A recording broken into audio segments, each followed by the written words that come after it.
Hey everyone, welcome back to Financial Freedom Friday, where we discuss tips and strategies to help you find financial freedom. My name is Nate Scott. It's great to be back here with you again. Today we're going to talk about a question that has been floating around for a long time, and it's definitely one that we hear every day practically, and that is life insurance a good investment? I've heard plenty of people ask this question, and the first thing I wanted to kind of mention is, first off, life insurance is not actually classified as an investment, and I say that because I'm not even allowed to call it an investment. It's against the regulations that I'm held to. I can't even call it an investment. And a lot of times when you use the word investment, you're kind of implying some sort of risk. A lot of times investments have some sort of risk in the market, real estate, various things. You could probably lose money. Life insurance policies don't fit that type of mantra very well. They're guaranteed products. Of course, who knows what can happen, but very little risk to them historically, kind of like a bank account or something like that. And so a lot of times the comparison, when asked that question, is a little bit flawed because they're trying to put it in a place that's not really supposed to be, and that's what I'll share with you today. But a lot of times that question comes from people who may have heard Dave Ramsey or things like that, and he's kind of the king of it. They're seeing it as an investment, and they say, well, I listen to Dave Ramsey. He says I can earn 12% in mutual funds, and the policy is probably not going to earn me 12% each year. And that's one of the reasons Dave Ramsey says don't ever touch a life, because mutual funds do earn you a ton of money, 12% returns. You'll do really well. Don't even worry about that other stuff. Just take retirement programs and buy mutual funds with it. Now, I'm nothing against Dave Ramsey. I think he's got a lot of good advice, but with that being said, first off, I've never really seen someone for an extended period of time earn 12% each and every year, practically, on average for that for that period of time. But regardless of that, that's the mindset. Hey, why would I put money in the policy when I can earn more in mutual funds or in real estate? I heard a lot of people talk about that in real estate. Hey Nate, why would I put money in a policy when I'm doing so well right now with real estate? I'm buying rentals, flipping, whatever it is.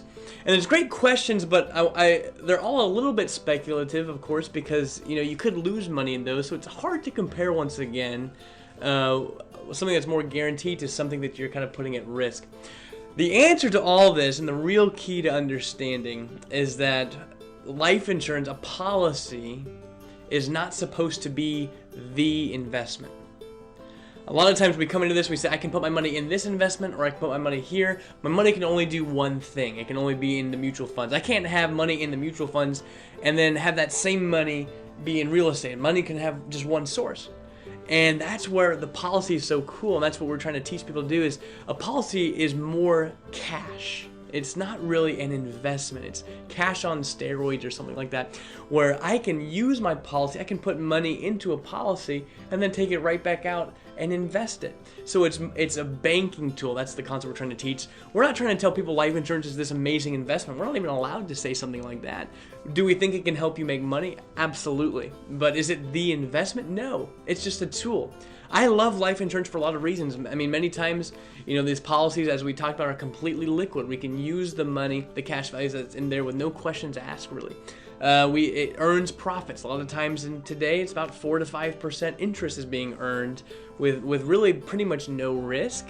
And the taxation isn't there. Life insurance policies grow tax-free, and as long as they're designed correctly, and you can use them tax-free at any point. So we get all this. We get profits. We can use it without tax. It's completely liquid. It's very safe. It comes with a death benefit that's there for the rest of your life that guarantees your kids will get some of it. I mean, that's all really great and wonderful. But the real key when kind of comparing is to say, well, I can actually have both. I can actually have the policy and use it to fund other things, and hopefully by having two assets instead of just one, it'll be better. So is life insurance a good investment? It's not even an investment. We call it the banking tool. It can make you money. It's profitable. It's a great thing to own. It's a great tool to use. But don't ever think of it as the investment. Think of it as something to improve everywhere else that you may invest. Or if you feel like you're making enough in the policy, you don't have to go out and do those things. We can talk about that as for days and days. It's what I do. But that's really what I want to end you with. And always remember, if you don't build your financial freedom, nobody's going to do it for you. So it's time to get to work. We'll see you next week.